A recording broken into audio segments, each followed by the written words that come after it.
Hello, my name is Andy Burley with Tracerco. I've been with the company for a little over 20 years now, serving roles in both the operational and commercial sides of the business.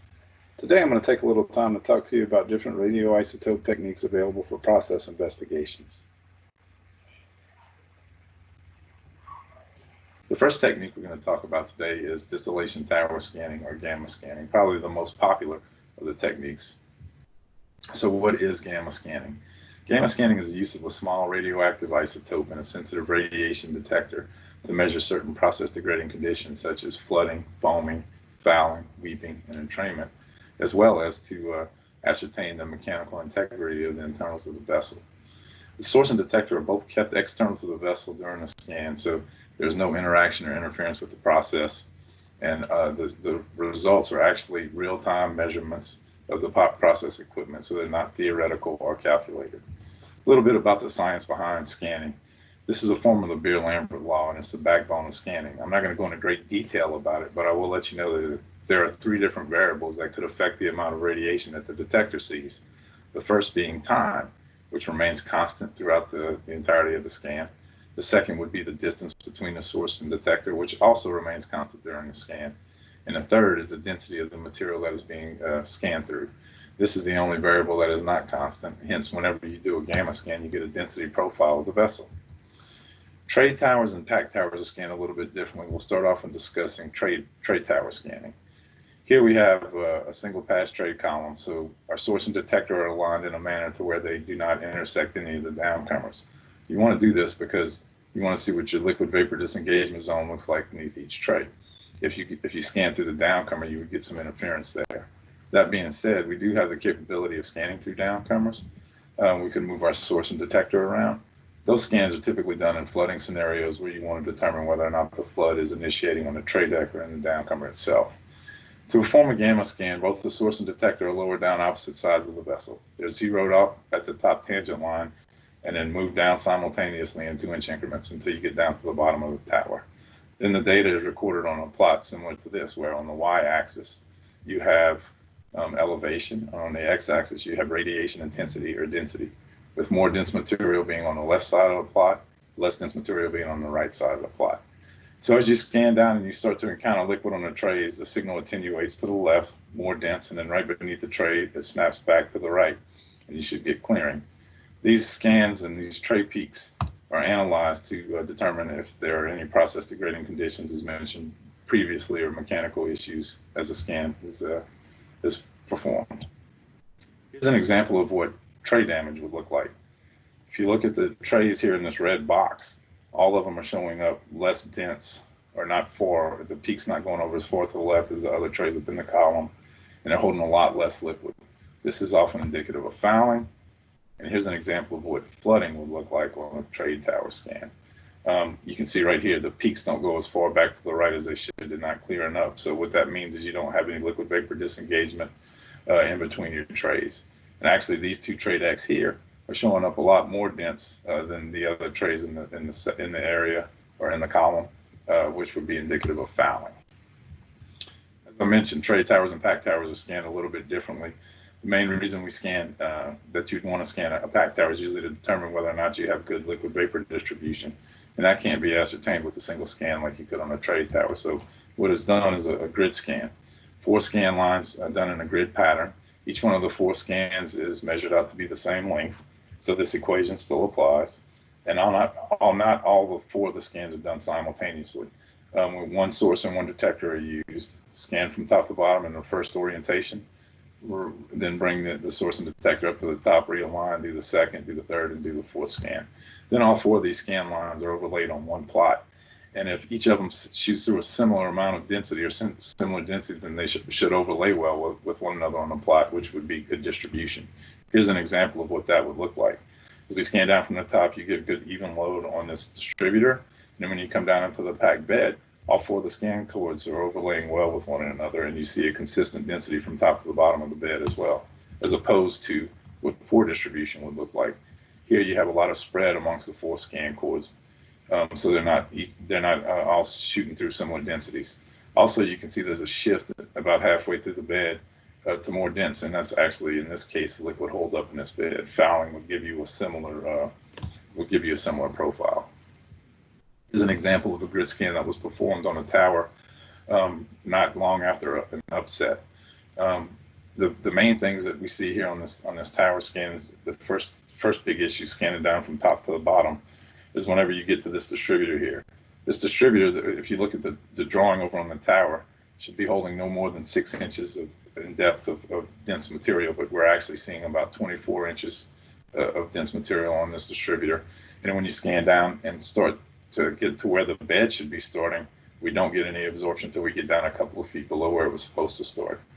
Then when you look at the overlay of these 4 scan cords through the packed bed, it's not very good. They're separated, so the distribution is very bad. And when you get to the very bottom of the bed, you would expect all of the scan lines to snap back to the less dense or vapor side, as this black one does, but it's the only one that does that. None of the other 4 do. None of the other 3 do, excuse me. So what was going on here, this was a random packing process in this column. And they had an upset and actually dislodged some of the hold down grids, and some of the random packing was actually blown up onto the distributor, restricting flow there. And then you also have the collapsed bed. The grid scan is a great tool for looking at a packed tower from top to bottom, but there are other tools available, one of them being a ThruVisionScan that gives you a more detailed analysis of the cross-sectional density of a specific elevation through a packed bed. And there's basically 2 types of liquid maldistribution. You have chordal maldistribution, where you have more liquid flowing down one side versus the other.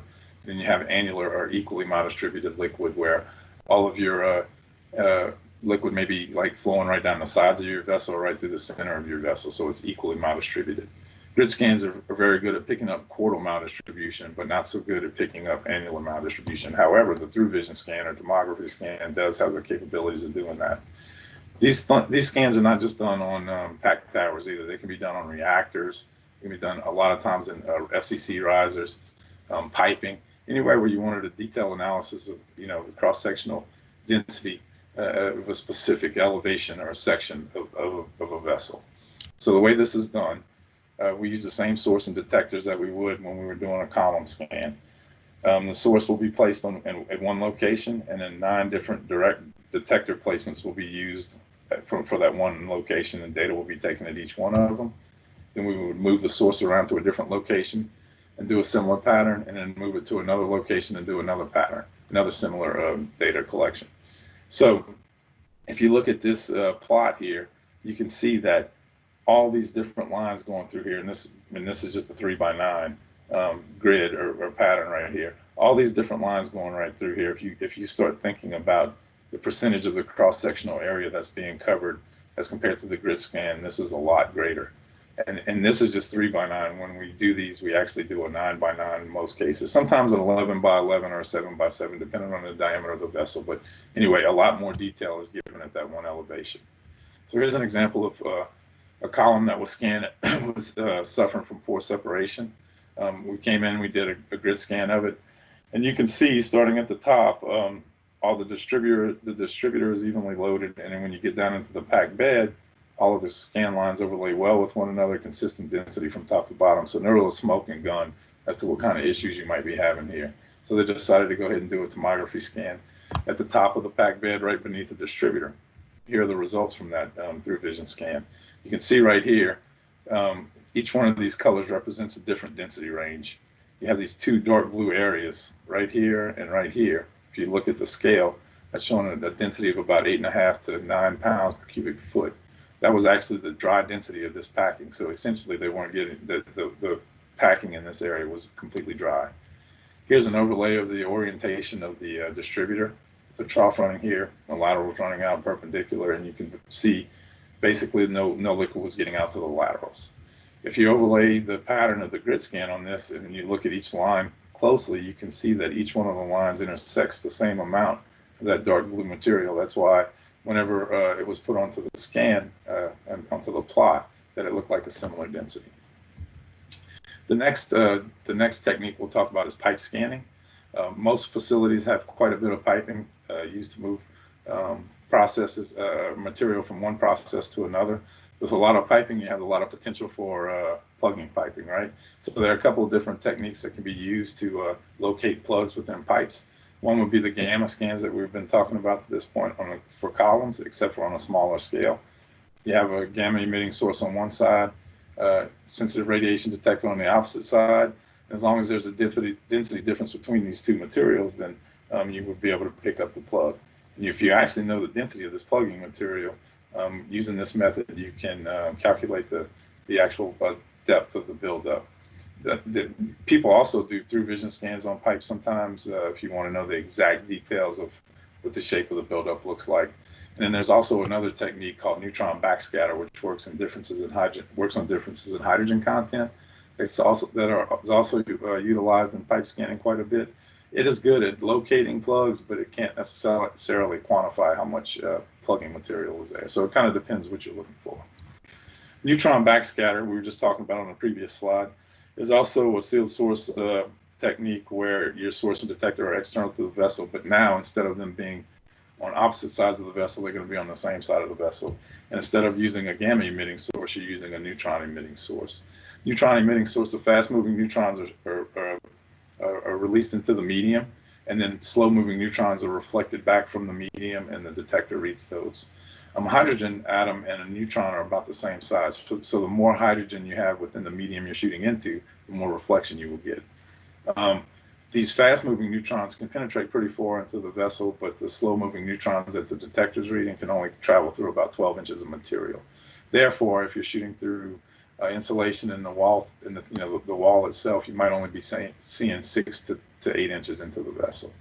But this is a very useful tool, very good at seeing different phases within one liquid level. Like, for instance, if you have an aqueous and an organic phase and you want to know how much of each you have, or possibly an emulsion, this is a good tool to see that. It's also good at seeing liquid vapor interfaces. And it can see solids within liquid levels as well. So often it is used to measure the amount of sludge in the bottom of tanks. Also can be used a lot for bottoms levels on vessels, especially to help calibrate level instrumentation. And it also can be used to scan downcomers as well. The gamma scan technique can be used, but sometimes if the downcomers are too narrow, the neutron backscatter will have to be deployed. So here's an example of a neutron backscatter survey on a reflux accumulator drum, where you have a vapor level up here, and you see where your oil starts, pretty consistent through the oil. Then you have some gradient here where you got an emulsion of oil and water, and then down water in the bottom. And if you had solids in here, you'd expect to see another shift. And then here's an example of neutron backscatter that was used to scan downcomers. You have two different downcomer scans here. You have the light blue one, which was low rates, and then the black one, which was high rates. And you can see the level, the downcomer increase between the two. Now we're going to move on to our unsealed source techniques, and these are actually going to be services where we'll take a radioisotope and inject it into the process. Probably the most common of these is heat exchanger leak testing. Most of the time we're doing a heat exchanger leak test because you're pretty sure you have an exchanger leak, but there's a bank of several exchangers and you're not sure which one is leaking. So you can determine which one is actually leaking and know which one to go after once you shut it down. Or maybe you could potentially have a heat exchanger leak, or there could be some other process issue that is causing you the problem. So you test the heat exchanger to determine which problem you might be having. So here's a diagram showing a sample heat exchanger leak test. What we're going to do is we're going to take a small amount of radioactive material and inject it into the high pressure side of the exchanger, and we'll set up detectors on the low pressure outlets. Here we have two exchangers in parallel to one another, a top exchanger and a bottom exchanger, and we have detectors set up on both of the outlets. Detector set up to watch the injection go in, and then so what you have here is a plot of radiation response on the y-axis versus time on the x-axis. And you're looking for a response on either of these two detectors, either detector 2 or detector 3. Here we see one on detector 2, which meant the top exchanger was actually leaking, none seen on the bottom exchanger, so no leak there. And you can actually measure the area under each of these curves to determine the size of the leak as well. This method is capable of seeing leaks down to about 0.5% of your total flow coming into your high pressure side. And you get results on site. If you need to find a smaller leak than that, There are methods available out there where you can inject a chemical instead of the isotope. Instead of setting up detectors on the low pressure outlets, you actually pull samples off of those low pressure outlets, and then you send those samples to the lab for analysis. This method can see leaks down to about a part per million or so, is the smallest that had been gone after. But the chemicals can actually be seen in the parts per billion, parts per trillion range in the lab. It does take a couple of days to get the results, though, because you have to wait on the lab analysis to come back. Next, we'll talk about flow rates, residence time studies, and distribution studies. Flow rates are probably the simplest of the tracer studies that are out there and available, but they're a very powerful tool. Most of the time, they're used to either verify a flow meter or to measure a flow in a system that doesn't have flow meters on it. Here's an example of a flow rate that was used to calibrate or to verify a flow meter. In this case, the buyer was suspecting that he was paying too much for his hydrogen and not getting as much hydrogen as he was getting charged for, so we came in to do a test. Again, you have a reservoir of radioactive material. We're going to inject into this bleeder valve here a pulse of radiation. We set up detectors at known distances apart, and we'll measure the time of flight it takes to get from point A to point B to point C. And then by knowing those numbers, you can calculate a velocity. Then by knowing pipe diameters, pressures, temperatures, you can actually calculate a volumetric flow rate. In this case, we determined that the buyer's flow meter was correct, and then he went to the supplier and they did some digging and realized that they had incorrectly calibrated a meter recently. Here's an example where flow studies can be used to find fugitive flare flows. In this case, you have 7 different units tying into one main flare header. And there is increased flow to the flare, just not sure which unit is contributing. So we'll inject an isotope into the main flare header, set up detectors after each unit enters. And if we see an increase in velocity, that means that unit would be contributing to the flow. So there goes the injection. As it passes unit 3 right there, we see an increase in velocity. That meant that unit 3 was contributing to the flow to the flare. And from that point, you can even go back into the unit farther, do another test, and in this case, they found an actual leaking PSV. Residence time studies are basically a flow rate with a vessel in between. So you do an injection into the vessel, set up a detector at the inlet, set up a detector at the outlet, and you're able to measure the residence time to a vessel. This can help you determine whether or not you have, short circuiting from the vapor or liquid or whatever phase you're running through there. We're showing an example here. This would be more like a plug flow type reactor, and this would be a stir tank type reactor, the responses you would get. And the final one we'll talk about are distribution studies. Distribution studies will do an injection into the vessel, and we'll set up rings of detectors around the circumference of the vessel. If you've got more flow to one side versus the other, the detectors on the corresponding side will show the appropriate response. Here we're showing a ring of 4. Sometimes you can use more than that depending on how much detail you want and the size or diameter of the vessel. In this case, we do the injection, and here's the data right here. You can see that the purple detector, or the one on the west side, is showing a lot lower response, meaning you have less flow to that side. And here we actually have 4 rings at different elevations set up, and you can see as it moves down, the distribution gets worse and worse and worse at the very bottom. Thank you so much for taking the time to join me today. I know we covered a lot of material in a short period of time, so if you have any questions, please let me know. I'm still in the chat room, and it will be for a little bit longer. After that, if you need to get in touch with me with any questions, please feel free to reach out to me via my email address there on the screen, andy.burley@tracerco.com. Thanks again, and have a great day.